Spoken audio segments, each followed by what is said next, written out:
Okay, bro. So after the Eldritch DLC, Eldritch Realms, for Age of Wonders 4 has come out, I've played a good bit of it. I think I played, what, like 3, 4 runs of this so far? So anyways, I've been enjoying it. I like the content that they brought into the game. And of course, by the way, this is going to be a review. So we're going to show you here. Let's get right into it. So we've got, what the heck is this? Oh, lore? There's lore in the game? Wow, there's lore. I had no idea. What the? Wait, they have lore for the heroes? What the frick? Okay, well, yes. So anyways, we've done the Primal Fury DLC review. And of course now we never did a review for the, something and ashes, embers and ashes, I think is what it was. Maybe we could do a quick video on that. We're not gonna really spend too much time on this one, I would assume. But yes, anyways, so we have Eldritch. And by the way, Eldritch, it does not bring in a new culture to the game, but what it does do, it adds a new hero type. And this hero type can be applied, the Eldritches, it can be applied to your civilization that you're building, okay? Let's go into this crap. Oh, wait, it shows Primal, shows Reaver. Where's Eldritch? What the frick? It doesn't show Eldritch. Really? What? Okay, I think I know why. Screw my life. Love of God. Umbral Demon. Frick.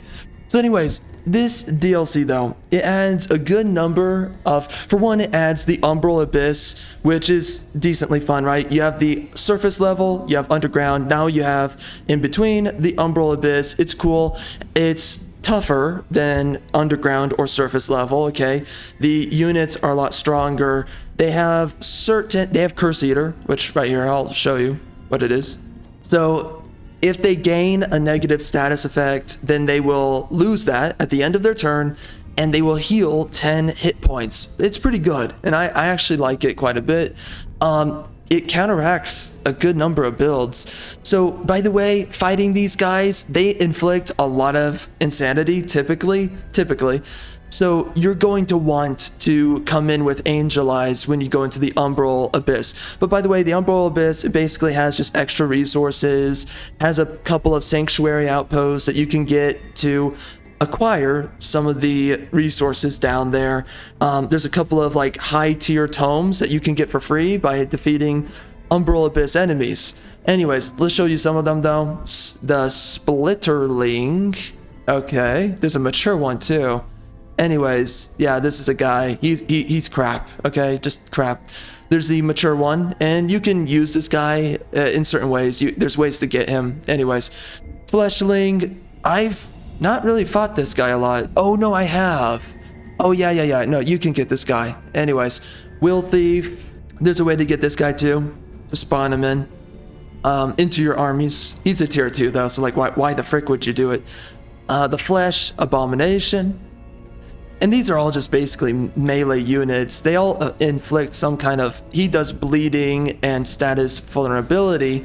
The Will Thief, he does specifically Umbral Lash, which applies Umbral Drain, which, you know, looking at it, it's not that bad. It's interesting. So, anyways, you have the Abductor, which basically kidnaps a unit. It doesn't kill them. If you kill the Abductor, you get the unit back. But he basically just he can absorb a tier 5 unit. So this guy's really good because if you target him on the right unit, it takes that unit out of the game. And then what happens is that then you can't use him. But what do they call it? He enters the Satiated Rift. He summons a Splitterling next to him at the end of the turn. I did not know that. Is that every turn? Because then that's actually crazy, because that's a weird way to summon a unit. Okay.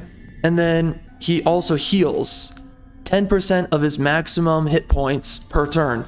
So even if you're attacking him, right, you've basically got to nuke the guy down, or it's going to be a little bit difficult, you know, low key. So anyway, and also they added the Umbral racial trait right here, Umbral. They also added Umbral Melody, which is that on Gloom Earth, it will damage you, and you can't regenerate on it unless you have Flesh Eater, I think is what the transformation is called, or whatever. Anyways, there's ways to counteract it. Gloom Strider, blah, blah, blah. We have the Umbral Juggernaut. You can get this too. It's a cool unit. I don't really like it that much, but it's cool.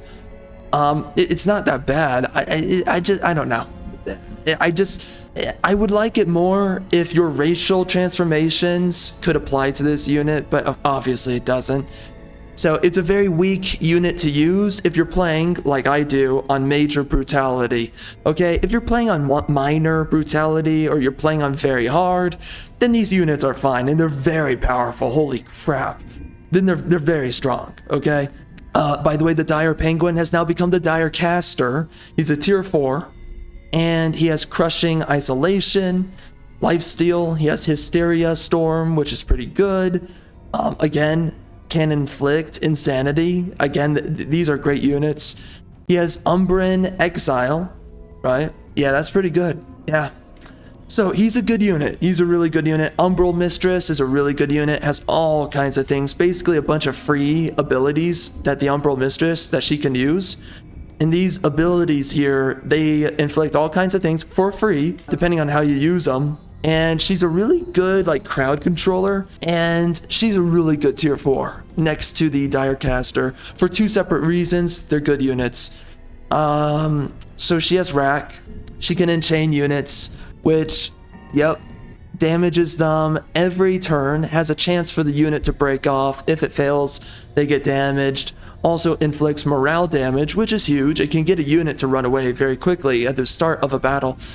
And this is a ranged unit, by the way. So the unit, she basically, from range, she applies these links, and from afar, she tethers herself to units and inflicts these different effects. So right here, we have Gratitude, does damage that ignores defense, that's huge, heals this unit, that's huge, and steals up to 3 positive status effects. That is huge. It's super good. And then target enemy has a chance of being enchained. Yes. Wait, hold on. Oh, yeah. So Rack cannot miss if they're enchained, and this is enchaining. So enchain is the last thing you will use with this unit typically. And then, by the way, you want to use everything else first. Gratitude, Fury, Surrender. Then you use enchain. Then you use Rack. So again, this unit is very good at spreading all kinds of crowd control to multiple units. So Fury, right? It's inflicting insanity. Really good. Oh, hold up. By the way, remember this. It disables the other ones, Gratitude and Surrender. So you're applying these to multiple units, not just one unit, which is good. It makes the unit really good to use, the Umbral Mistress. And I haven't played enough with her. I played a little bit, but like honestly, I think I need to have more of these biatches in my army because she's pretty strong.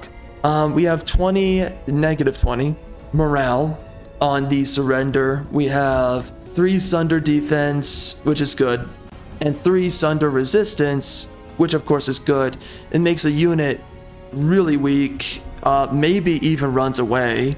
So this is really powerful stuff right here. And again, I think enchaining, by the way, also, it's not saying it here, but I'm pretty sure it also roots a unit. So that unit, as far as I remember, cannot move if they're enchained.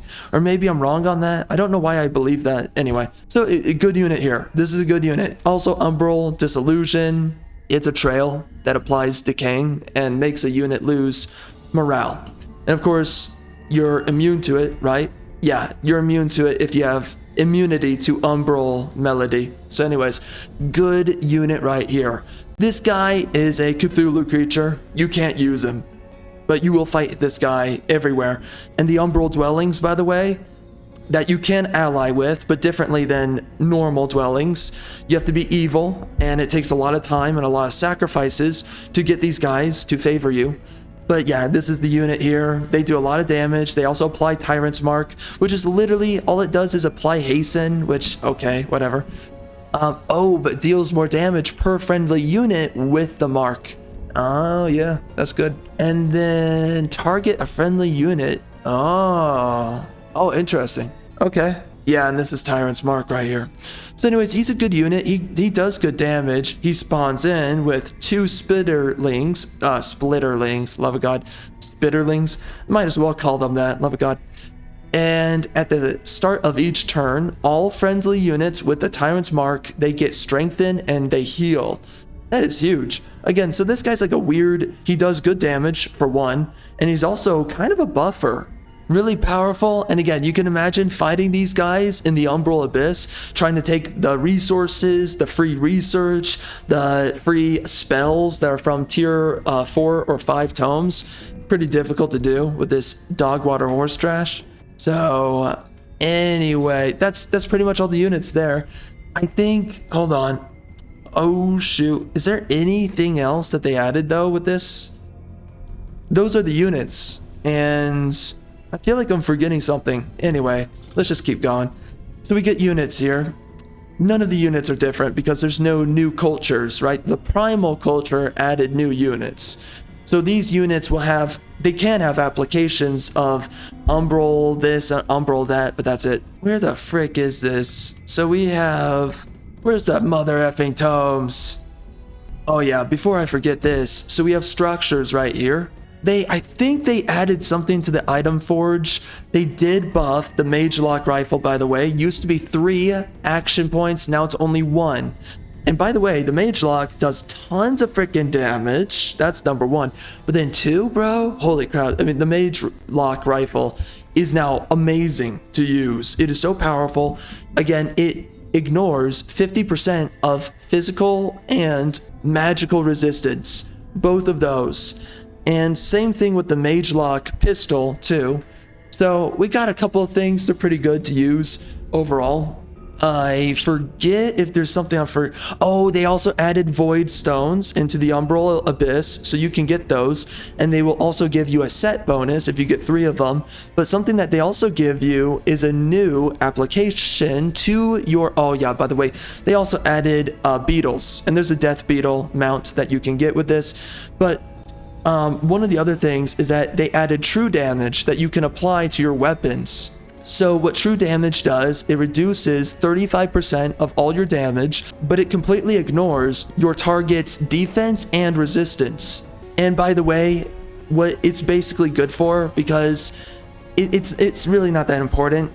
Units will have, if they have 3 defense or 3 resistance, they will have 34% resistance. So it only matters on units above 3 defense or resistance. Because when you have 4 defense or 4 resistance, you will have, I believe, it's 41% reduction in damage. So true damage only applies to units above 3 defense and resistance. So it's really good against, like, for instance, a lot of tier 3 units for the large part. And specifically, it's really good against tier 4 and 5 units, or anybody building tanky. So when you build for true damage on a weapon, you're basically bypassing a lot of the damage reduction. For, of course, the flat reduction of 35%, you're bypassing all the extra reductions so that you can deal that pure damage at a 35% reduction. It's really good. I personally like it. And if you're playing against anybody that's going tanky, which I would say, if you're playing at a high level, you are going to be trying to build tanky so that your units, they don't die. I don't think that one-shot builds are good in this game. I've tried it many times. I'm not really that impressed. I don't know how it works in multiplayer because I haven't played a whole bunch of multiplayer, but that's what I think. Actually, I haven't been able to play any of multiplayer because it never works. Anyway, so yeah, we've got a couple of new items. They don't matter. Who gives a freaking crap? But we also got the death beetle somewhere in here. And there's some other stuff. Anyways, we got buildings here. So if we come up here, freaking here, and if we can find it, it's up here. Love of God. We got the altar of the marching gloom, which is a building that for free will terraform your terrain. It's really good. So 10 mana is what it gives you, which is awesome. It's a conduit, of course. it applies gloom, which, by the way, gloom is what's found in the Umbral Abyss, and it's what applies Umbral Melody to walking stacks of armies, except for Marauders, okay? Cities and units that are on it, oh no, sorry, just cities. I don't think it's no, it's not units, but units on it, they can't regenerate and all that stuff, but cities on it, they will suffer city stability for every annexed Gloom province. So if you border another civilization and you have the altar of Marching Gloom, you can really begin to decimate other civilizations and their city stability because of this. And it spreads like wildfire. It's pretty good. Especially the earlier that you place it down, it will spread very far. Yeah, but anyways, what's really cool about this too is that it can also affect your vassals. So you can build this on your vassals and they also get the bonuses. And by the way, if you get Umbral Disciples, you can also get, and by the way, this does typically come with Umbral Disciples. They say that this is unlocked though with the Eldritch Pact. I don't know how you, oh wait, these boons can be purchased from an Umbral dwelling. So you have to have a pact with them first. Yeah, which will take some time, but you can get this. It's a tome. And then it'll give you Umbral Flesh, which gives you immunity to Umbral Melody, which on, and this is what I was about to say here, on Gloom terrain, your units, they get positive morale. That's great. They also heal 12 hit points per turn on the world map. That is amazing. And then what's even better is that cities of your race, they will get, so again, you can place this on your vassals and their terrain. For each piece of province that you yourself or your free city vassals have, they gain +2 knowledge. So it's a great way to not only terraform, and by the way, when it terraforms, it's pretty much guaranteed to give you a forest, grasslands, and a quarry. So you get all 3 of those, so you can build anything that you want, and you're also getting knowledge meanwhile while you're at it. And again, it also ignores the city stability penalties from Gloom terrain.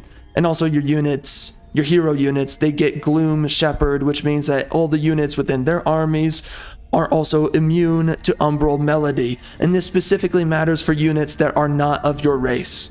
So this is really powerful. It's a great way to terraform, and I really do like it. And of course, by the way, you can summon Juggernauts with this tome. Well, you have to research it, I believe, but you can summon Juggernauts. The Pal of Gloom, which is what? It's just a terraforming spell, which is fine. It also damages. You also can get the Ritual of the Gloom Veil, which this right now is bugged. It doesn't always work. No. I think it used to be bugged. Don't take my word for that one. Don't care. Anyways, I think it's perfectly fine now. What this does, it applies Umbral Melody, or Melody, immunity to all of your units in your empire, so no matter they're racial or not, which is pretty cool. You also get Umbral Exile, which is a debuff spell. It's alright. And also the Umbral Rift, which I've never used yet. I've always planned on using it, can't get around to it. So yeah, anyways, that's what they added. They added that, and it's really cool to have the Marching Gloom. And again, this applies to any civilization type that you select. So if you're doing Primal, if you're doing Dark, if you're doing Feudal, whatever, you can apply it for no problem whatsoever. And so anyways, I think that's it though. I don't remember. Is there anything else that they added to this? I'm trying to move through and comb by, but I don't see that they added anything else. I don't remember that they added anything. Oh, that's right. Okay, so these are connected to tomes, by the way. So we have the Tendril Labyrinth, which, if we'll show it here, when besieged, you can conjure 3 tentacles. Well, they always conjure. And they will spawn adjacent to enemy units at the start of battle. Okay, that's pretty cool. Also gives you city stability and gold. And of course, Tome of the Tentacle, we'll hit that soon. And you have Temple of the Pyre, which is pretty cool, right? All units within your city's domain, so it's great for defense, they will suffer from Condemned at the start of battle. That is freaking amazing, bro. especially if you're going with a Legion of Zeal build, right, with spiritual damage and whatnot. So anyways, it's pretty nice. Oh yeah, and this city ignores income and stability penalties from being under siege. It's not a big deal, but it's something. That is pretty much all I can spot here. So anyways, let's head right into the mudda effing tomes. So yeah, as we've addressed already, you have the Eldritch Pact, which you get from the Umbral Dwellings, which at first I didn't know how it worked. By the way, they also buffed the Mystics with this DLC. So they patched in some new tomes for 3 variations of the Mystics. One is based on overcharging your spells, which is actually really good. And also adding dissonance to units, which whenever you utilize, so you cast off a overcharged spell, if you stack up dissonance on an enemy by attacking them, so let's say you have, you attack the enemy 3 times, you get 3 stacks of dissonance. Well, now when you utilize an overcharged spell, then it will strike that enemy for a certain amount of damage through dissonance. So, and you can also exploit spells, and they will gain these arcane inspiration points passively. And there's different ways to do it. There's a spell for doing it as well. It's actually really good. You can get tons of knowledge, city stability, Imperium. You can get all kinds of resources by using this. It's actually super good. We also have this School of Summoning. I have not played with this yet, by the way. You get a ward, which wards are terrible. I don't know why that's even a thing, but it makes it so that, wait, what's this? Oh, so this makes structures like a province. So one of your provinces, you can cast this onto it. Oh, no, I'm sorry. I was misreading it. So you can actually place this down on an empty hex. So instead of grabbing a province, you can place this down on an empty province, and this will basically act as a province, and you can summon units from this location. Okay, that's actually kind of cool. I don't know if that's good because that's expensive to do. So like, that sounds like something you wanted. What? This sounds like something you would want to use middle game or late game, not early game. That doesn't make any sense. You get the Astral Manolith. Okay, interesting. And you get Astral Echoes with this one. You get Spirit Summoning. What is this? A Dormant. Oh, that's cool. So you get Spirit Summons based on your affinity. Oh, based on the affinity of the last spell cast by their side. Okay, your side. That's interesting. So you can get the Storm Spirit, the Tide Spirit, the Spirit Hawk. And Spirit Hawk, I think, is trash, but the other ones are good. What? Wait, the Spirit Hawk doesn't turn into anything as far as I know. Why is this a unit then? The other ones turn into something. That's so stupid. What the heck? Man, that's actually kind of frustrating. Whatever, though, it's cool. It's that by the way, that is definitely cool if you're using an elementals build. And by the way, elemental units, they're actually pretty good. So anyways, you also get this support skill right here, which is friendly magic origin units. So any unit that you can summon in this army gains, in this army and in combat, so you can summon certain units too in combat. They will get 10 hit points, 10 damage, and negative 10% unit upkeep. Wow. So you can stack that with certain builds and make a really good summoners build with this. Okay.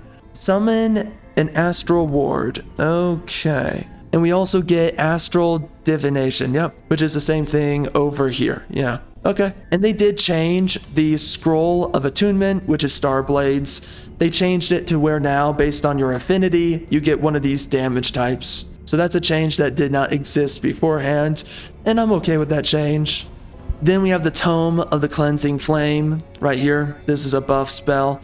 So a target unit gains Zeal. If they already have Zeal, they're strengthened.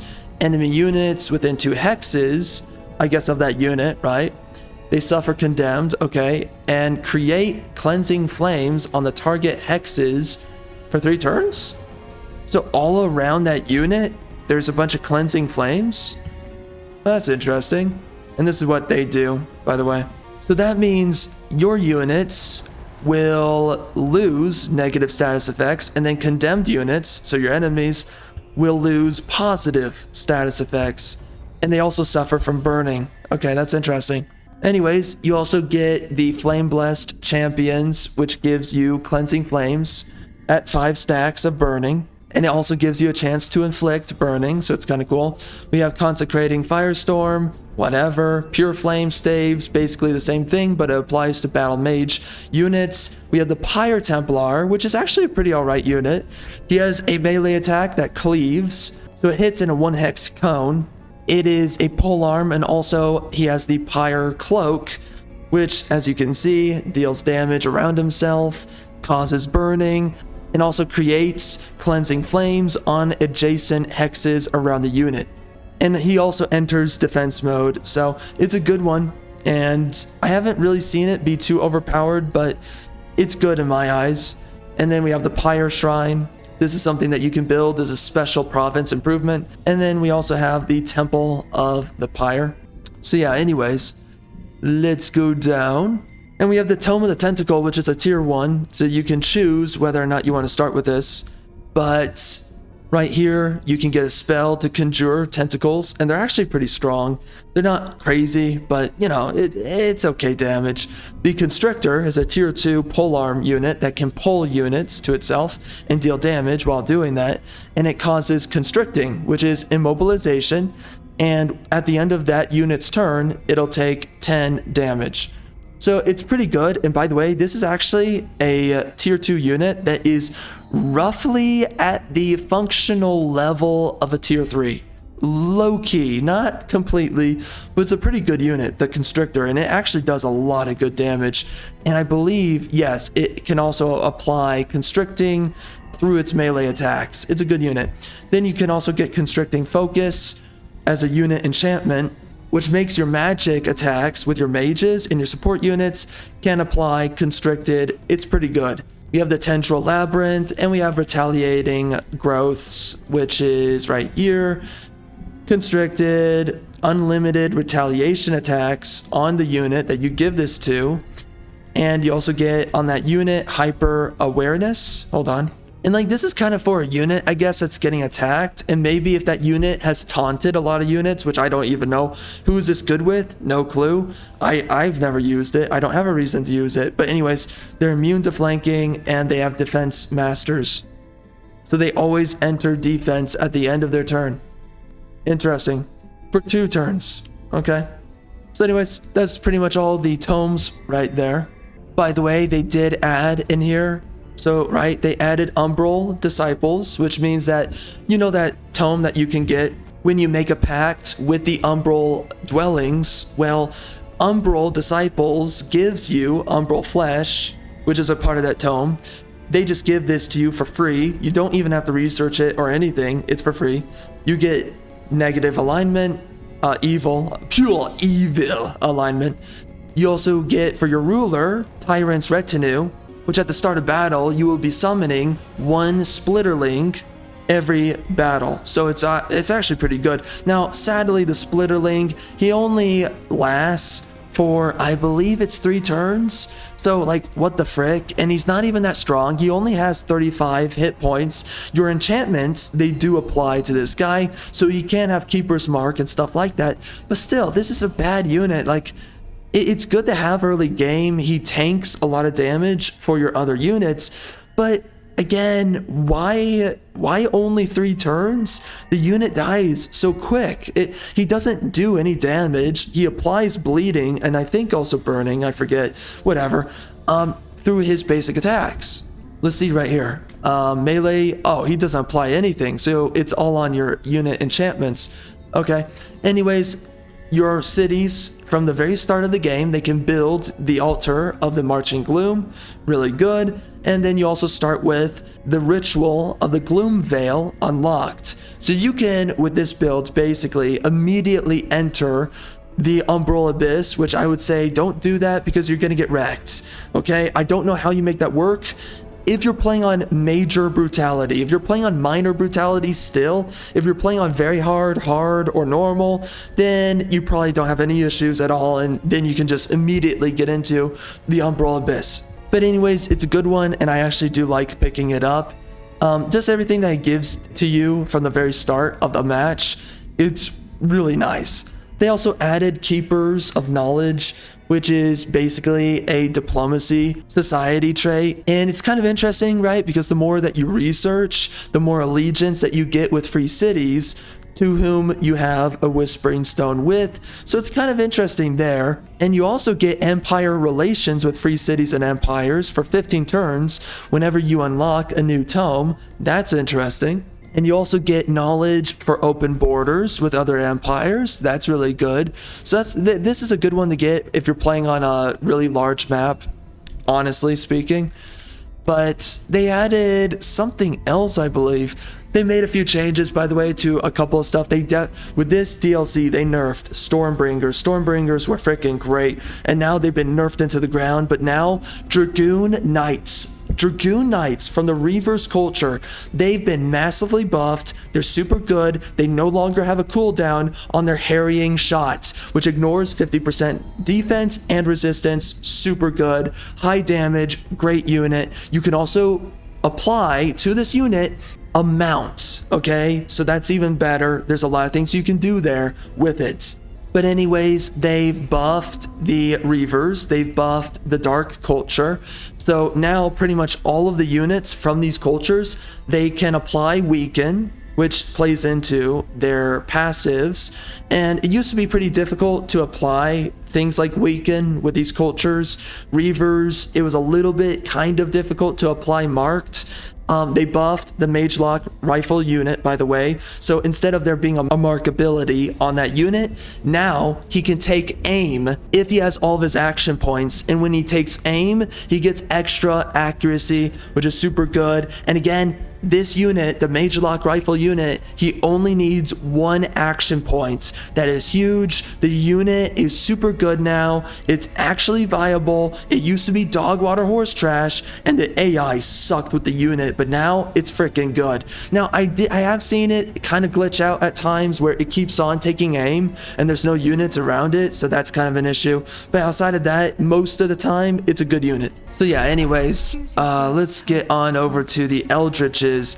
These guys are freaking good. You get extra spells with these dudes using thralls. So whenever you basically take down like for the most part, it's tier 4 or tier 5 units, when you defeat them in a battle, you'll get thralls. Okay, so it's pretty randomized, but there comes a point where you get a lot of thralls by late game, and you can utilize ritual spells, which are really powerful. You can summon in Mage Banes, which are an innate Spelljammer unit. You can spawn in Umbral Mistress. Oh, sorry, no, that's actually through a tome, and we will be showing that tome in a second here. I forgot about that tome. It's huge what that adds. And also you get one of the best spells in the game through this. There's other units, by the way, that you can summon in. It's Umbral Juggernaut is one. Will Thief, I believe, is another. Or no, maybe Will Thief, because that's tied to an Ascension trait, and I think that's mana based. I believe it is. Anyways, you can summon another unit. I'm forgetting what it is. Don't give a freaking crap. Anyways, the best spells, though, that this gives you is Phantasmal Ritual and Mass Phantasmal Ritual. What it does: 1, the Phantasmal Ritual affects one army, and what it does, it damages an enemy army for 20% of their hit points. 20%. Then it also applies -3 status resistance, so it's easier to stun them and stuff like that, or to apply burning, whatever. Mass Phantasmal does it to all units within one province and the adjacent provinces, okay, for only 1 more thrall. So Phantasmal Ritual, that only costs 2 thralls, but then the Mass Phantasmal only costs 3 thralls, and that applies to, right, 1 province and all of the other surrounding provinces. Super good. It is the most powerful spell, honestly, in the game. You can nuke tons of armies just spamming this thing. It's 100 casting points to boot up. It is really powerful. And by the way, the Mass Phantasmal, it only does 15% of units within an army, their hit points, but still super powerful. It's 15% health. So the higher level and the higher rank units are, the more freaking damage they're taking. It's really good.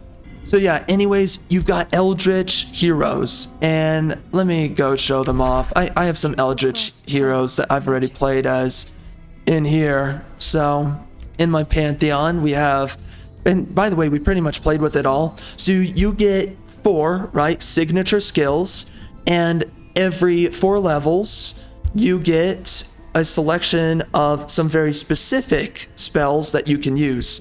So these guys are basically the Lost Wizards, if you ever saw those units before when you were playing the game. But oh, hold on, I want to check right here.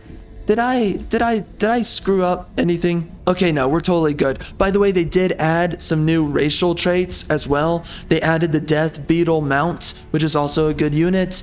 Well, it's a good mount. No, it's not that good of a mount. I'm sorry. Let me take that back for 2 seconds. It's not. It actually, you know what? The Death Beetle, it's pretty trash. Because what it does is it gives you a certain ability with the Death Beetle, which allows you to damage units all around you in 1 hex. But here's the issue, all right? In a 1 hex surrounding cone or whatever. You know, like it's an area attack ability around that unit that is utilizing the Death Beetle escape ability, which applies, I believe it is 8 blight damage and 8 frost damage, and then it escapes to a different location. It's really bad because it's an escape ability, which means it's never used by the AI for one, and for yourself as a player, there's never really a good opportunity to actually use it. I mean, unless if you're using, I guess, units that maybe have charge attacks, but typically for your units, you know, your ranged units, they can't really use it, and then your melee units, it's super situational, so I'm actually not a huge fan of it. Maybe it is good if you use it the right way. And also, by the way, it also applies weakened with that ability too. Anyways, they've added other things, but here, let me show you though these spells here. And these are signature skills that can often give you spells. So you get stuff like Chaos Pulsing right here. So it applies a bunch of random effects. It's pretty good. I actually like it. Also gives you Expert Channeling. Pretty good. I like it. Now, every 4 levels after this, because Mad Caster is a selection of 3. So you can only select one of 3, and Mad Caster is the, you know, it's the one that gives you Chaos Pulse. It's pretty good, and it buffs your casting. But then after that, every 4 level ups. No, actually, I'm sorry. I'm getting the signature skills wrong. This is every 8 level ups for these spells specifically. But of course, you're getting every single signature skill every 4 level ups. But you get access to these Forgotten Tomes every 8 levels, okay? And here, I selected the Tome of Curses, which gives you hexes, which applies these effects to enemies that are hit by this until the end of combat or until they're dead. These are pretty good hexes. I roughly like them.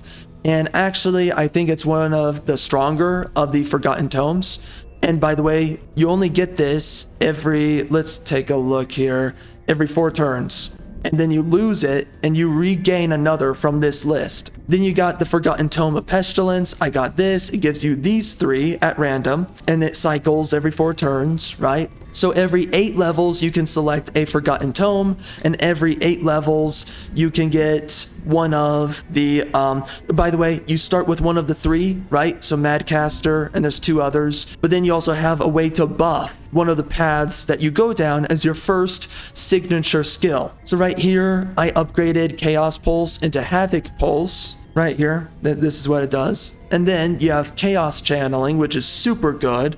I really like this. And they also added some other ascension traits that are pretty good.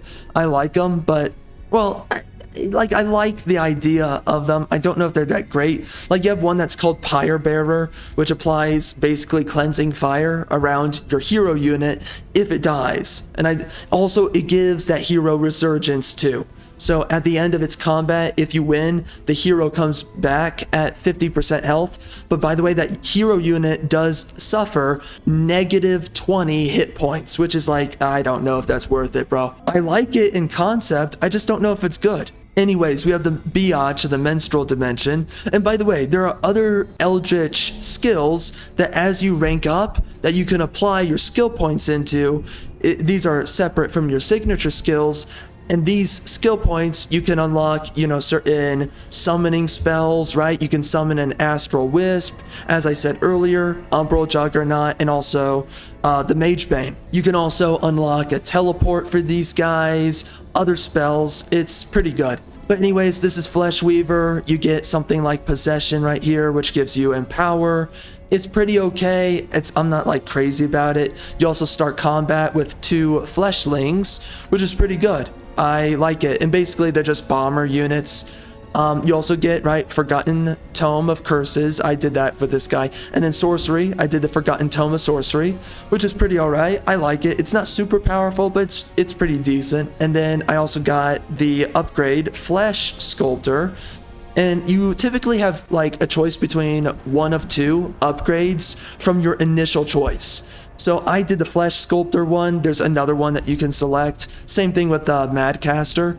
But this right here turns Possession into Greater Possession, which gives you Greater Empower. And it's pretty good. I like it. And then you also get Flesh Sculpt. Flesh Weave turns into, right here, turns into Flesh Sculpt. So now you conjure a Flesh Abomination. So at the start of combat for free. So it's pretty cool. It's like a summoner build, low-key, kind of. And here's the Death Beetle. Ceaseless Cacophony. That's one of the new racial traits. They also added Sirens as a race that you can select.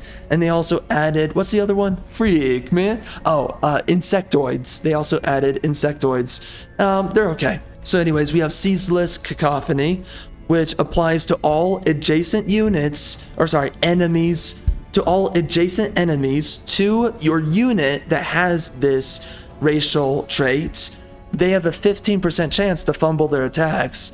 So it's really good if you're going for like a tanky build. This is actually really powerful. It applies automatically. I like that. And then right here, this is the Death Beetle mounts. Pestilent Escape. Freaking sucks. I don't like it. You can read it right here. 5 damage on... Again, it barely does any damage. Look at how far the escape goes. 3 hexes. That's not much at all. What's good about it? What? This sucks. I don't like it. It sucks. It's bad. It doesn't do damage. What were they thinking? Don't know. Don't know what they were thinking. I'm disappointed. But anyways... Then we played as Horsewash Dogcrapper, and right here, I enjoyed this one the most, Mindbreaker, which gives you Eldritch Truth, a chance of applying Madness, pretty good, I like it. It has a 70% chance at base, and that's the maximum to apply. There's a pretty high chance it doesn't inflict upon an enemy, which I don't really like that too much. Anyways, but when it does apply, it's really good. And then also you get this passive right here, which is your abilities ignore up to 3 status resistance, which is a big deal. So it makes it where your skills have a pretty high likelihood to affect a unit. Then I got the Tome of Arcfire. I'll show you these right here, Arcfire weapons. It's pretty okay. It's not crazy. This one's cool. Oh, no. Actually, this one's, it's only decent. This is the cool one right here. I like this one, Arcfire Typhoon. Really good, powerful, fun to use. Wait, sorry, did I show what it applies? Yeah, okay, I showed everything. Anyway, so it's cool. Then I did Enthraller. So this is one of 2 upgrades, and this is why I selected. I did the Enrapturing Truth, which does a domination, which gives you a unit. That unit goes berserk. It deals more damage rather than having Madness. So, and this is until the end of combat. So effectively, right, you're gaining a unit onto your side, and that unit from the enemy's team will fight for you until the end of combat or until they die. So it's pretty good. I like it. Again, it applies dominated right here. Let me show you it. I don't think you can actually control the unit, which is weird, but you can keep the unit if they survive until the end of battle. So that's cool. And again, this is lost, the Enrapturing Domination, if your Eldritch hero dies. So keep that in mind. And also Berserk, which is pretty good, roughly speaking. So anyways, and then you also get Manipulator, which makes it so that when you use Eldritch Mind Control, or you use Delirium, again, you can see these right here. Pretty good stuff it applies, Mind Control. So the unit, you own this unit for 1 turn, which means that that unit will be attacked, possibly. Depending on unit positioning, this will make enemy units attack their own unit if you have a mind-controlled unit. So that's really good. And then Delirium inflicts insanity, so enemy units will not be attacking this unit, but at the end of their turn, they will be attacking their fellow allies. Guaranteed, by the way. That is a huge buff. They did buff Insanity, if I didn't already mention that before. So Insanity is super good now. It used to be trash because they would attack any unit, including your own. Now Insanity, they only will, when enemies are nearby, they will target enemy units. If no enemies are nearby, then they will attack your friendly units, but typically, all the time, they're going to be attacking their fellow allies. And also, it applies to this unit 5 Sunder defense and 5 Sunder resistance for 3 turns. So it makes the unit super squishy, super susceptible to like certain abilities, applications of status effects like burning, stunning, whatever. So this is super good. If you want to kill, let's say, like a tier 5 unit, this is kind of what the AI uses a lot of, and it mostly works. And you also have Desperate Anguish, which it removes 30 morale from a unit, which typically means they will most likely run away from combat or at least have low morale. It can be good, and also it stuns the unit for 1 turn. It's okay, I don't like using it personally, but here's what's good about Manipulator. This only applies to 1 unit normally, but with Manipulator, now it applies to 2 units in combat. So now you get 2 mind controls. Now you get 2 insanities with the 5 sunderings of resistance and defense, and now you get 2 units that are affected by Desperate Anguish. It's some pretty cool stuff that they added to the game. Here's a Tome of Pestilence, if I haven't already shown it. There's also a Tome of like a Renewal or whatever. I've never gotten it because I don't think it's good, just from everything I've seen out of it. It's just a bunch of healing, buffing up 1 singular unit to basically be a super unit, has a bunch of defense, bunch of resistance. I think it does extra damage or something like that. Again, I don't think it's worth it. You want to do damage with these Eldritch dudes or crowd control like you do with Mad Caster. But anyways, this is some good stuff that they've added to the game. And then the final tome right here that I forgot to show. So yeah, anyways, for last and foremost, we have the Tome of Corruption, which is a pretty good tome right here, and I actually really like it. So it gives you Umbral Incursion. So what it does is that you target an enemy city. It loses a province, a border province. It has a population lost, and then it spawns an Umbral Nest infestation, which is something that you find in the Umbral Abyss. So it's pretty strong. It's really good. And again, this is a great way to pester one of your enemies. So if you have an enemy that's super strong and you're having a hard time in a war against them, if you have access to their city, whatever it is, right, their capital or whatever city it is, if you have access, vision upon their capital, then you can apply this. And then, right, they're losing population and they're gaining infestations next door on a border province. Super good. It's actually really nice, and it's great for pestering. Then you have, and again, that infestation is summoning further armies, further units to attack them. It's really cool, but again, be careful with the positioning. You can summon the Umbral Mistress with this tome. You get Gloom Strider, which is great. It turns all of your racial units into Umbral Demons. So you get all this. They get floating. They lose their mount and leg equipment slots, but they also get floating, and they also get fast movement. So this is a good way if a unit doesn't have access to any mounts.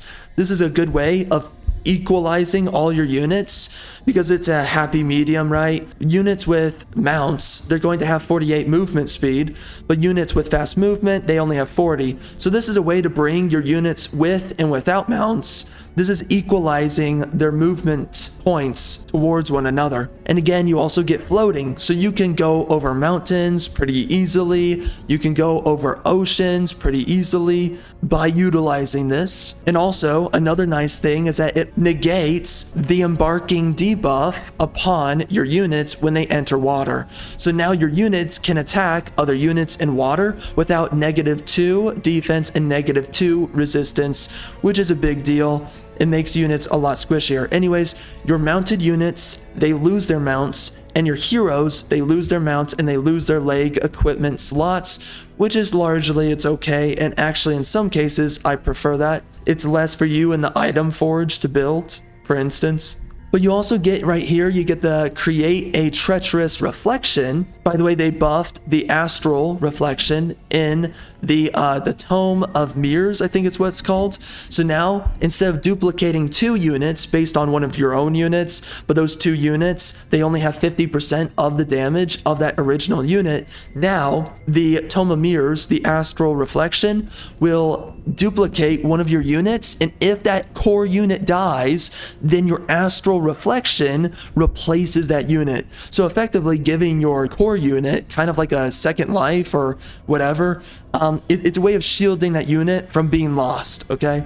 Really good. But right here we have the treacherous reflection, which copies an enemy unit.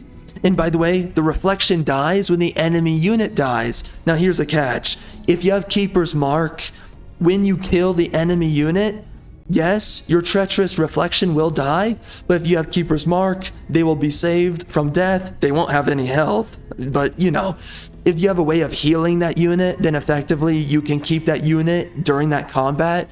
You don't keep them after, but you can keep them in that combat. So it's kind of a weird way of like, I mean, for one, this is a great ability to make your enemy fight themselves, basically, right? Because you're duplicating one of the enemy units. Now, you can't do it on heroes, combat summons, or mythic units. So it's not like crazy units that you can copy, but some pretty good units that you can't copy. I mean, there's good tier 3 units, right? And for the most part, you're going to be duplicating a lot of tier 3 units. There's a lot of good tier 3 units. Oh, you can actually copy war breeds. Any racial tier 4 units, you can do that. So that's really good. It's a pretty powerful ability. I really like it. This unit ends up being a great punching bag for the enemy team. And by the way, something about the AI, treacherous reflection, the AI typically targets out the treacherous reflection instead of your own units, even if they're close by. So this is a great way to make it so that your main units from your army don't get attacked or killed. So this is a great way to kind of create a shield for your own armies. And also the reflection, it gains Umbral Demon, so it gets immunity to Umbral Melody and also gets Curse Eater and all the other things. It's pretty good. I really like it. And you also can get an Ascension trait that gives this to one of your heroes, and they can cast it off for 1 action point. I don't like it though, because like you want your heroes attacking. You don't want them using something that you could use as a spell. Why would you want your hero to use an ability that could be used as a spell? Honestly, because you can get your heroes to be really powerful and to get one-shots in a turn on enemy units. So I don't know why you would go with this, because this doesn't one-shot units. Anyways, we also have Corrupted Boon. I'm not crazy about it. I've never even really used it, but this is what it does. So target enemy units in a 1 hex radius. They lose all positive status effects. And if a lost status effect has any status effects countering it, right here, yeah, has any status effects countering it. Yes. So any status effects that counter the status effect that that unit is losing, that's positive, then they will gain a stack of that negative status effect. So, right, I think it's wet negates burning. So, oh wait, but wet applies as negative. So, never mind. So regeneration. That's a better one. So regeneration, I believe, is negated by poison. So if you use this on a unit that has a bunch of, for instance, let's say it has a bunch of bolster, resistance, defense, if it has a bunch of regeneration, then you can use this spell and that unit will have Sunder instead. Sunder defense, Sunder resistance, and poison, or decaying, or whatever the heck the others are that are the counter. So it's good. I've never used it. I don't know if it's actually that good, but it reads like it's good. And then you also get Throne of Insidious Whispers, which if you just read what it is, this is really powerful, really good. It's a great defensive structure, city structure, by the way. So you build this within your city. It's a great city structure to build that also gives you casting points, gives you mana. It's really good. And again, it gives you this great defensive buff within your city's domain. The domain, that's huge. 90% chance for 3 turns of 3 enemy units suffering from insanity. This cannot be overlooked. This is powerful. When you will, especially when you go higher up in the difficulty for this game, you will want this. You will absolutely want this. This is so freaking good. By the way, the last thing that you get here is also boon stealing as the initial bonus, which is a magic hero skill that they can gain. Of course, you can get this with other heroes, but you're only going to get it with your magic heroes. And what does it do? Every time a magic hero is using a base attack, they will steal 1 positive status effect from the target unit. That is so good, right? So like bolster resistance, bolster defense, strengthen, fortune, right? All these regeneration, all these different kinds of positive status effects. Now your hero is getting all that. So this is a great way, and this makes magical heroes really viable in a weird way. Especially with this DLC, it just makes it to where they can become super units as they're attacking units, as they're getting attacked, because you can also get Chaotic Rebuke, which what it does, it applies a negative status effect to units attacking within 2 hexes of your hero unit. So that can apply stunning, insanity, whole bunch of other things, blind, whatever. So when you get a lot of these skill points for your mages can become really powerful. So I really like this. Now again, it only applies to your base magic attacks or base melee attacks. So you can get this on melee units. So I've never really bothered doing that because I don't know why I would do that. I can't think of it. Well, maybe, you know what? Maybe I should try to do a hybrid because that could actually be good. It's possible. Typically, that's not really a good way to go, if I'm being honest. But maybe there's a good way to go about it, because I'm thinking in my head right now, how could I go about that? And there's some ways that you could go about this. Anyways, it's pretty cool. I'm okay with it. Anyways, bro, this is the end of the mother effing video. I am a little bit surprised it went this long. It's kind of weird, but do I think that this is, for one, do I think that Age of Wonders is worth your money? Personally, for me, I think it is. Now, the game crashes a lot still to this day, and I will tell you this. I do think that the DLCs for Planetfall add a lot more content to the game and also changes the game fundamentally in certain ways, much more than Age of Wonders 4 and all of its DLCs, which by now we've gotten 4 DLCs, but I'm going to be honest with you, I don't think this is a lot of content compared to what we got in Planetfall. I love Planetfall. That game was tons of fun. I like this game too, but and this game makes a lot of improvements on Planetfall, but at the same time, there's certain things about it where I feel like the game is lacking content, especially with this DLC bundle that we've gotten now. After experiencing all of it, I like the DLC for what it is, but it's less than Planetfall. So there is that one thing to keep in mind.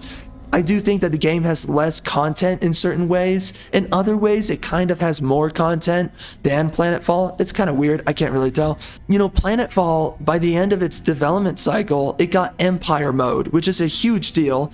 It added a lot of replayability to the game, a lot of new loot that you can grind for. It was really cool. And this game doesn't really have that. It has ascension traits, but nothing more. You know, I don't really know exactly what I think about the DLC in general, but like for me personally, what would I tell you? I think this is worth your time. I think this is worth your money. I enjoy personally Age of Wonders 4, and I think this is a great game to play with friends. Although I remember that people used to crash a lot if they played with friends. So I hope that's been changed. I imagine it hasn't been, by the way. I think it's still an issue. That is a huge problem. But regardless, playing this game just single player. This is a great game to play. I love it. It's up there with Age of Empires 4 for me. It's up there with Stellaris. I love Stellaris, but this game's right up there with those games. So I really enjoy it. It's fun, and there's so many things that you can experiment with. It's a great game. And by the way, before we head out, let's show this. So edits and go into racial. So insectoids and sirens, okay? You can get these two guys. They did change certain traits. Certain traits were buffed, certain traits were improved. Let's see, right? So we have death beetles. Eagle mounts used to be 5 racial trait points. Now it's only 3. That's great. We also got the raptor mounts. I forgot about that. So this gives you the passive of slippery. It gives you very fast movement. It's pretty good. I like it. I haven't played too much with them, but I did play with them, and they're pretty good overall. And then if we look over here, they gave us empowered by magic. So whenever you're attacked by magical damage, well, you know, non-physical, your unit gains strengthened. That's actually pretty good, bro. That is actually pretty good. So your units, as they sustain magical damage, they become stronger. That's cool. Again, ceaseless cacophony. We also got something else in here. I'm forgetting what it is. I can't find it. Oh, this used to be, I believe, 2 racial trait points. Now Mount Masters is 1. So maybe you don't want a special mount type, which usually costs you 3 trait points. Well, now you can get Mount Masters for 1 trait point. If you want certain units, like Glade Runners, for instance, they don't come with a mount unless you have a specific mount trait point, like down here, or if you get Mount Masters. So there's certain units that are buffed, racial units that are buffed by having mounts, but you can only get it by getting one of these racial traits. And outside of that, yeah, that's pretty much it. That's almost everything that they added to the game. Of course, you do have in here, you can make certain... They did add, I think, a story realm. Yeah, they did. But also in here, let's check this. So if we go into here, they added some new traits. So Urath's Grasp, they added that. Can I read it? Okay, I can't. Well, anyways, let's go over here. This will show it to me. So it applies this to enemy units. So right, Marauder units have Gloomstrider and Umbral Flesh. So basically they can go into, well, they thrive actually, because they can already go into the Umbral Abyss, but now they thrive off of it. In all of the free cities, they'll have initiates of the Umbral Abyss or masters of corruption trait, and that affects what kind of units they can spawn in, what kind of special provinces they have, blah blah blah. So anyways, and they also added Toll of the Seasons, which is an interesting way of making the game a little bit more difficult and threatening your cities. I like it. It's pretty cool, and you can gain certain relics out of this. It's cool. And also Void Pangea has also been added to the game. So anyways, bro, I like it. I think the Eldritch DLC is overall worth your time, your money. And bro, freaking Age of Wonders 4. I think it's a fun game. Also, Planetfall is also a great game. Again, has crashing issues, but it's such a fun game regardless. And I guess it's it for Age of Wonders 4. So whatever the frick the sequel is, I am looking forward to it. I will be picking it up. Yes, by the way, the developers are woke, and they've been going progressively woke over time, but you know, again, I enjoy this game. And if they keep on pushing it, yeah, I won't really be interested in buying any more of their games. But when it comes down to Planetfall and when it comes down to Age of Wonders 4, I do enjoy these two games.